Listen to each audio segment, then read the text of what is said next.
നമസ്കാരം. SV ജേണലിലേക്ക് ഒരിക്കൽ കൂടി സ്വാഗതം. നമ്മുടെ കേരളത്തിൽ കഴിഞ്ഞ ഒരു ദിവസം ഏറ്റവും കൂടുതൽ അലയടിച്ച വാക്കുകളിലൊന്നാണ്, അല്ലെങ്കിൽ ഒരു പ്രസംഗമുണ്ട്.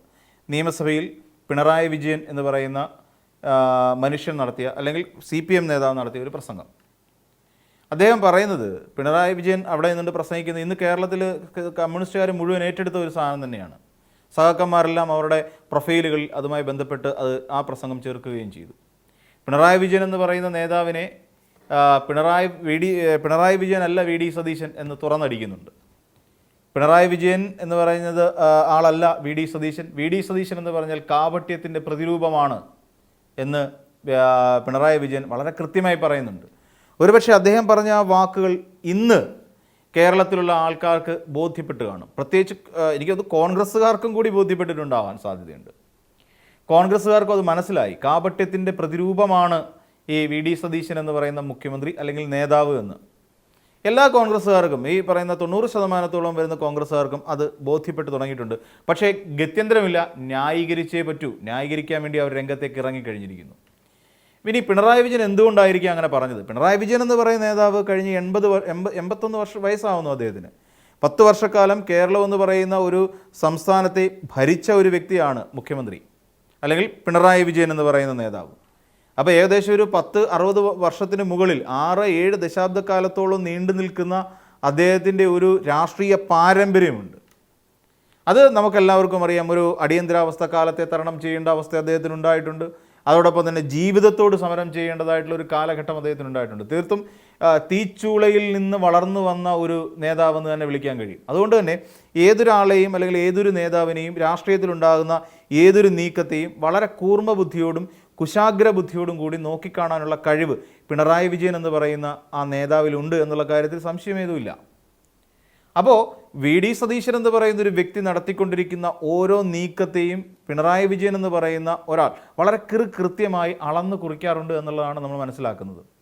അതുകൊണ്ട് തന്നെയാണ് അദ്ദേഹം പറയുന്നത് VD സതീശൻ കാപട്യത്തിൻ്റെ പ്രതിരൂപമാണ് എന്ന് പറഞ്ഞത്. ഒരിക്കൽ പോലും പിണറായി വിജയൻ എന്ന് പറയുന്ന നേതാവ് അങ്ങനെ പറയുമെന്നാരും പ്രതീക്ഷിച്ചില്ല. പക്ഷേ അങ്ങനെ പറയേണ്ടി വന്നു. എന്തുകൊണ്ടാണ് എന്ന് ഇന്ന് കേരളത്തിൽ VD സതീശൻ ജയിച്ച് കയറി മുഖ്യമന്ത്രിയാകാൻ വേണ്ടി വോട്ട് ചെയ്തവർക്ക് പോലും ബോധ്യപ്പെട്ടിട്ടുണ്ട്. അങ്ങനെ ഒരുപാട് കഥകളുണ്ട്. ഒരുപാട് കഥകൾ ഇവിടെ നടത്തിയ നിയമനങ്ങളടക്കം യൂട്ടേണുകളടക്കം നമ്മുടെ മുന്നിൽ തെളിവായി ഉണ്ട്. എന്താണ് VD സതീശൻ എന്ന് പറയുന്ന ഒരു നേതാവ്? നമ്മുടെ കേരളത്തിലുള്ളവരെ VD സതീശൻ എങ്ങനെ പറഞ്ഞു പറ്റിച്ചു എന്നുള്ളതിൻ്റെ ദൃഷ്ടാന്തങ്ങൾ നിരവധി നമുക്ക് എടുത്തു കാണിക്കാൻ കഴിയും, ഇന്നലെ വരെ. എന്നാൽ ഇതെവിടെ നമ്മളൊന്ന് ആലോചിച്ചു, ഒരു പച്ച കള്ളം വിളിച്ചു പറയാണ്, ഒരു പച്ച നുണ ഇവിടെ നിന്നുകൊണ്ട് വിളിച്ചു പറയുന്നു. എന്താണ് ആ നുണ? അവിടെ ചെന്ന് നിന്നുകൊണ്ട്, അതായത് കഴിഞ്ഞ VD സതീശൻ ഇപ്പം പറഞ്ഞല്ലോ, നമ്മുടെ കടലിൽ നിന്ന് അല്ലെങ്കിൽ നമ്മുടെ തീരപ്രദേശത്ത് നിന്ന് 3 മത്സ്യത്തൊഴിലാളികൾ കടലിൽ കാണാതായി എന്ന് പറയുന്ന ഒരു വസ്തുത. നമ്മൾ വേദനാജനകമാണ് ആ വസ്തുത. അങ്ങനെ കടലിൽ കാണാതായിരിക്കുന്ന ഒരു സാഹചര്യം, ഈ കടലിൽ കാണാതായ അവിടെ പോയിന്നുകൊണ്ട് പറയുന്നത് കഴിഞ്ഞ 10 വർഷം കൊണ്ട് 100 ചില്ലുവാനം ആൾക്കാരെയാണ് കടലിൽ കാണാതായത്.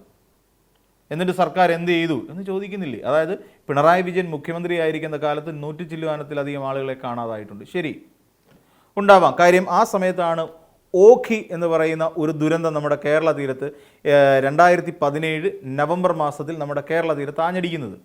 ഇതിനെ തുടർന്ന് നമ്മുടെ കേരളത്തിലെ മത്സ്യത്തൊഴിലാളികൾക്കും മത്സ്യബന്ധന മേഖലയ്ക്കുമുണ്ടായ നഷ്ടം എത്രത്തോളം വലുതായിരുന്നു എന്ന് നമുക്ക് അന്ന് നമ്മൾ ശരിക്കും മനസ്സിലാക്കിയിരുന്ന ഒരു കാര്യമുണ്ട്. അങ്ങനെ ഓഖിയിൽ തുടർന്ന് ദുരിതമനുഭവിച്ച് അവരെ എന്ത് ചെയ്തു? അവരെ കാണാതായി കടലിൽ. ഇനിയിപ്പോൾ അടുത്തൊരു കാര്യം നോക്കൂ, കടലിൽ കാണാതാകുന്നവർക്ക് മിനിമം അവർക്ക് നഷ്ടപരിഹാരം കിട്ടാൻ 7 വർഷം കാത്തിരിക്കേണ്ടി വരും എന്നാണ് VD സതീശൻ പറഞ്ഞത്. അതായത് കടലിൽ കാണാതാകുന്നവരെ തിരിച്ചു കിട്ടാൻ അല്ലെങ്കിൽ അവർക്ക് വേണ്ടിയിട്ട്, അവരെ കാണാതായി കഴിഞ്ഞാൽ അവർക്ക് നഷ്ടപരിഹാരം കിട്ടണമല്ലോ, മരണപ്പെട്ടു പോയി എന്നുള്ളൊരു രീതിയിൽ. നമ്മുടെ രാജ്യത്തെ നിയമവ്യവസ്ഥ അതാണ്. നമ്മുടെ രാജ്യത്ത് ഒരാളെ കാണാതായി എല്ലാ തരത്തിലുള്ള അന്വേഷണം പൂർത്തിയാക്കി അതെല്ലാം കഴിഞ്ഞ് കഴിയുമ്പോഴാണ് 7 വർഷം അതിനെടുക്കുമെന്നൊക്കെയാണ് പറയപ്പെടുന്നത്. ഒരു 7 വർഷം കഴിഞ്ഞാൽ അദ്ദേഹം മരിച്ചതായി കണക്കാക്കും. അങ്ങനെ മരിച്ചതായി കണക്കാക്കി അവർക്ക് നഷ്ടപരിഹാരം കൊടുക്കാം എന്ന് പറയുന്ന നിയമം നമ്മുടെ രാജ്യത്തിൻ്റെ നിയമമാണ്. എന്നാൽ ഇതെങ്ങനെ മാറ്റാൻ സാധിക്കും? അത് മാറ്റിയിട്ടുണ്ട്. അതിന് ചരിത്രത്തിൽ ആദ്യമായി മാറ്റാൻ ശ്രമിക്കുമെന്നൊക്കെ VD സതീശൻ വെച്ച് തള്ളുന്നത്. ചരിത്രത്തിൽ ആദ്യമായിട്ടേ അല്ല. ഈ ഓഖി എന്ന് പറയുന്ന ദുരിതം വിധിച്ച സമയത്ത് നിരവധി ആളുകളെ കടലിൽ കാണാതായി. കാണാതായപ്പോൾ ഈ പറയുന്ന സർക്കാർ എടുത്ത ഒരു തീരുമാനമായിരുന്നു, സർക്കാർ തീരുമാനിച്ചാൽ മതി, അതിൻ്റെ റെസ്പോൺസിബിലിറ്റി സംസ്ഥാന സർക്കാരിനാണ്. സർക്കാർ തീരുമാനിച്ചു അത്രയും പേർ മരണപ്പെട്ടതായി കണക്കാക്കും. സർക്കാർ തീരുമാനിച്ചു. അങ്ങനെ ഒരു തീരുമാനം 2017 പിണറായി വിജയൻ സർക്കാർ എടുത്തിരുന്നേ. വി.ഡി. സതീശൻ അല്ല ചരിത്രത്തിൽ ആദ്യമായി ആ നടപടി സ്വീകരിക്കാൻ പോകുന്നത്. 7 വർഷം എന്നുള്ള ക്രൈറ്റീരിയ മാറ്റിവെച്ചു, സംസ്ഥാന നിയമനിർമ്മാണം നടത്തി, സംസ്ഥാനം നിയമം പാസ്സാക്കി 7 വർഷം എന്നുള്ള ക്രൈറ്റീരിയ എടുത്ത് മാറ്റി കാണാതായവരെ മരിച്ചു പോയതായി കണക്കാക്കിക്കൊണ്ട് അവർക്ക് വേണ്ട നഷ്ടപരിഹാരം എത്തിക്കും. എനിക്ക് തോന്നുന്നു 20 മുതൽ 22 ലക്ഷം രൂപ വരെ അവർക്ക് നൽകി. അവർക്ക് വേണ്ട, അവരുടെ കുടുംബത്തിന് വേണ്ട സമാശ്വാസമായി നൽകേണ്ട എല്ലാ കാര്യങ്ങളും, ജോലിയെങ്കിൽ ജോലി, അതല്ലെങ്കിൽ അവരുടെ കുട്ടികളുടെ വിദ്യാഭ്യാസമെങ്കിൽ വിദ്യാഭ്യാസം, ഇത്രയും കാര്യങ്ങൾ കൂടി അന്ന് ഇടതുപക്ഷ സർക്കാർ, അതായത് പിണറായി വിജയൻ സർക്കാർ ചെയ്തിരുന്നു. തെരച്ചിൽ ചരിത്രത്തിൽ ആദ്യമായിട്ടാണ് അത്രയും നേവിക്കാരൊക്കെ വന്ന് ഇവിടെ തെരച്ചിൽ നടത്തുന്നത്. ഇതിനു മുമ്പ് അപ്പോൾ ഈ ഓഖി അടിച്ച സമയത്ത് പിന്നെ ആരൊക്കെ ആയിരിക്കും തെരച്ചിൽ നടത്തിയിട്ടുണ്ടാവുക? അന്ന് ഒരു ഈ 10 ദിവസത്തിൻ്റെ വൈകൽ ഉണ്ടായിട്ടില്ല, അല്ലെങ്കിൽ ഒരു 5 ദിവസത്തിൻ്റെ 7 ദിവസത്തിൻ്റെ വൈകൽ ഉണ്ടായിട്ടില്ല. വളരെ വേഗം ആ തിരമാലകൾ അടിച്ചിറത്തി തിരമാലകൾ തിരിച്ച് കടലിലെത്തുന്നതിന് മുമ്പെന്ന് വേണേൽ പറയാം. അത്ര വേഗതയിൽ നമ്മുടെ കേരളത്തിൽ പിന്നെ ദുരിതാശ്വാസ പ്രവർത്തനങ്ങളും കാണാതായവരെ കണ്ടെത്തുന്നതിന് വേണ്ടിയിട്ടുള്ള പരിശ്രമം ആരംഭിച്ചു കഴിഞ്ഞിരുന്നു കഴിഞ്ഞ സർക്കാർ. ദുരിതാശ്വാസ ദുരിതബാധിത മേഖലകൾ സന്ദർശിക്കുവാൻ അന്നത്തെ മുഖ്യമന്ത്രിക്ക് സമയമുണ്ടായിരുന്നു. കാരണം അദ്ദേഹത്തിന് അമ്മായിച്ചനെ കാണാൻ ഹെലികോപ്റ്ററിൽ പോകേണ്ട ആവശ്യമില്ലായിരുന്നു പിണറായി വിജയന്. അപ്പോൾ ഇത്രയും വലിയൊരു കള്ളം, അതായത് ഈ ചരിത്രത്തിൽ ആദ്യം ഈ സർക്കാരാണ് അങ്ങനെ ചെയ്യാൻ പോകുന്നത് എന്നൊക്കെ പറഞ്ഞുകൊണ്ട് ബെഡായി അടിക്കേണ്ട കാര്യമുണ്ടോ? ഇതൊക്കെ ഒന്ന് കുറച്ച് നാളിന് മുമ്പ്, അപ്പോഴത്തേക്ക് ഇത് കേട്ടവർ കൈയടിക്കുകയാണ്, ഞങ്ങൾക്ക് 7 വർഷം കാത്തിരിക്കേണ്ടല്ലോ, ഞാൻ ഉടൻ തന്നെ ഞങ്ങളുടെ വി.ഡി. സതീശൻ ഇതെല്ലാം ചെയ്തു തരുമല്ലോ എന്ന് പറഞ്ഞില്ലേ? എന്നാൽ ഇതൊക്കെ പറഞ്ഞ വി.ഡി. സതീശൻ ആ കുടുംബത്തെ, അതായത് ചവറയിലുള്ള ആ കുടുംബത്തെ സന്ദർശിക്കാൻ ഇന്നാ പോകുന്നത്. ഇന്ന് പോയി അവരെ കണ്ടു. ഇത് ഇന്നാണ് നടത്തുന്നത്. എല്ലാ സഹായവും ചെയ്യുമെന്നറിയാം. ഇനി എന്ത് സഹായം ചെയ്യാനാണെന്നേ? 11 ദിവസം കഴിഞ്ഞിട്ടാണോ ആ തെരച്ചിലിന് വേണ്ടി സഹായം ചെയ്തു കൊടുക്കേണ്ടത്? ഒരു സ്ത്രീ വിളിച്ചാൽ, അല്ലെങ്കിൽ ഒരു പെൺകുട്ടി വിളിച്ച് സംസാരിക്കുമ്പോൾ ആ കുട്ടിക്ക് എന്താണ് പറയാനുള്ളത് എന്ന് കേൾക്കാനുള്ള സാമാന്യ മര്യാദ ഒരു മുഖ്യമന്ത്രി എന്നുള്ള നിലയിൽ അങ്ങ് കാണിക്കേണ്ടതായിരുന്നു. പക്ഷേ വി.ഡി. സതീശൻ എന്ന് പറയുന്ന നേതാവിൽ നിന്നും അതുണ്ടായില്ല. ദൗർഭാഗ്യകരം. അല്ലെങ്കിലും വി.ഡി. സതീശന് പറയുന്നതാണ് ഇഷ്ടം, കേൾക്കുന്നത് ഇഷ്ടമല്ല. അപ്പം ആ പെൺകുട്ടിക്ക്, ജിജി എന്ന് പറയുന്ന ആ പെൺകുട്ടിക്ക് പറയാനുള്ള വാക്ക് കേൾക്കാൻ പോലും കഴിയുന്നില്ല, അല്ലേ? ഇവിടെ ഒരു സ്ത്രീ അവരുടെ മകളും, എനിക്ക് മകളുമായി പുനർജനിയുമായി ഫണ്ട് തട്ടിപ്പിൻ്റെ രക്തസാക്ഷിയാണ് അവരെന്ന് ചോദിച്ചപ്പോൾ നിങ്ങൾക്ക് എന്തിൻ്റെ സൂക്കേടാണ് എന്ന് ചോദിക്കുന്നു. ഒരു വോട്ട് ചെയ്ത് ജയിപ്പിച്ച ഒരു വോട്ടറോട് സംസ്ഥാനത്തിൻ്റെ മുഖ്യമന്ത്രി ചോദിക്കുക ഇയാൾക്ക് നിൻ്റെ സൂക്കേടെന്താന്ന്? അതും സ്വന്തം കുട്ടി ഒപ്പം നിൽക്കുന്ന സമയത്ത് സംസ്ഥാന മുഖ്യമന്ത്രി ചോദിക്കുന്ന ചോദ്യമാണ്.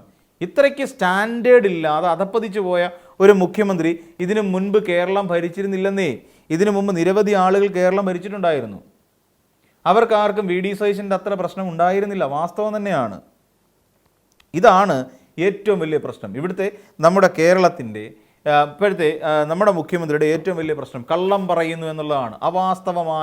വാസ്തവവിരുദ്ധമായ കാര്യങ്ങൾ പ്രചരിപ്പിക്കുന്നു.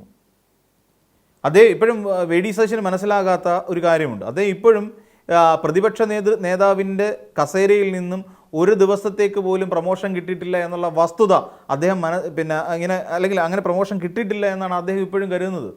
അദ്ദേഹം മുഖ്യമന്ത്രി ആയി കഴിഞ്ഞിരിക്കുന്നു എന്നുള്ള ഒരു തോന്നൽ അദ്ദേഹത്തിന് പോലും ഉണ്ടായിട്ടില്ല. അതുകൊണ്ട് കഴിഞ്ഞ സർക്കാരിനെയും കുറ്റം പറഞ്ഞുകൊണ്ട്, കഴിഞ്ഞ സർക്കാർ ചെയ്തു വെച്ചതിനെയും കുറ്റം പറഞ്ഞുകൊണ്ട് നടക്കുക. പുതുതായിട്ട് എന്തെങ്കിലും ചെയ്യാൻ കഴിയുന്നുണ്ടോ? ഇല്ല. പുതുതായി എന്തെങ്കിലും ചെയ്തിട്ടുണ്ടോ? ഇല്ല. ഏതെങ്കിലും രീതിയിലൊരു ജനങ്ങൾക്ക് വേണ്ടിയിട്ട് ഞാനിതൊക്കെ ചെയ്യണം എന്ന് തോന്നുന്നുണ്ടോ? ഇല്ല. കാരണം എന്താ? വി.ഡി. സതീശൻ മുഖ്യമന്ത്രി ആയതേ നിങ്ങളെ സേവിക്കാനല്ല, പൊതുജനത്തിൻ്റെ കാര്യം അന്വേഷിക്കാനോ കടലിൽ പോയവരെ കണ്ടുപിടിക്കാനോ അല്ല, സുഖമായി ജീവിക്കാൻ വേണ്ടിയിട്ടാണ്. അതായത് അധികാരം കിട്ടുന്നതിന് വേണ്ടി മാത്രം അധികാരത്തിലെത്തിയ ഒരു നേതാവ് മാത്രമാണ് വി.ഡി. സതീശൻ. അല്ലാതെ നിങ്ങളെ ഭരിക്കാൻ വേണ്ടി, നിങ്ങൾക്ക് വേണ്ടി ഭരിക്കാൻ വന്ന ഒരു മുഖ്യമന്ത്രിയേ അല്ല എന്ന സത്യം നമ്മൾ തിരിച്ചറിഞ്ഞേ മതിയാകൂ. അപ്പോൾ മറ്റൊരു വീഡിയോയുമായി നമുക്ക് വീണ്ടും കാണാം.